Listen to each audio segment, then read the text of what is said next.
যখন তুমি নিজের রক্তের মানুষের দ্বারা কষ্ট পাবে, তখন তুমি একবার নবী ইউসুফ আলাইহিস সালামের কথা মনে করো। তিনি কিভাবে নিজের ভাইয়ের দ্বারা প্রতারিত হয়েছিল। যখন তোমার বাবা মা না বুঝেই তোমার বিরুদ্ধাচরণ করে, তখন নবী ইব্রাহিম আলাইহিস সালামের কথা মনে করো। তার বাবা তাকে আগুনে নিক্ষেপ করায় ভূমিকা রেখেছিল। যখন তুমি সমস্যা থেকে পরিত্রাণের জন্য কোনো পথ পাবে না, তখন ইউনুস আলাইহিস সালামের কথা ভেবো। তিনি কতটা সময় তিমি মাছের পেটে আটকা পড়েছিল।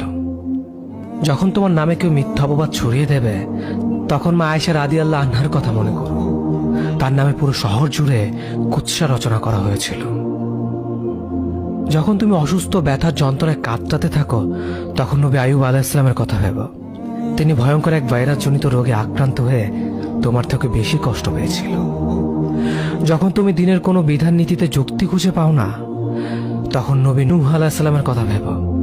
তিনি কোনো প্রশ্ন ছাড়াই মরুভূমিতে নৌকা তৈরি করেছিল।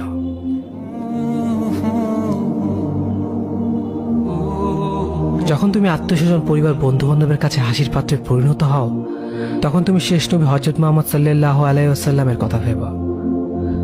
রাসূল সাল্লাল্লাহু আলাইহি ওয়াসাল্লাম বলেছিলেন, সবচেয়ে বড় পরীক্ষা দিয়ে সবথেকে বড় পুরস্কার আসে। যখন আল্লাহ কাউকে ভালোবাসেন, তখন তাকে পরীক্ষা করেন, এবং যে এই পরীক্ষাগুলো মেনে নেয়, সে আল্লাহর সন্তুষ্টি অর্জন করে। আর যে অভিযোগ করে, সে তার ক্রোধের পাত্র হয়। হে আল্লাহ, তোমার কথা মনে করা, তোমার প্রতি কৃতজ্ঞ হওয়ার এবং তোমার ইবাদত করার তৌফিক আমাদের দান করো। আমিন। যেভাবে তুমি সন্তুষ্ট হও, সেভাবেই আমাদের পরিচালিত করো।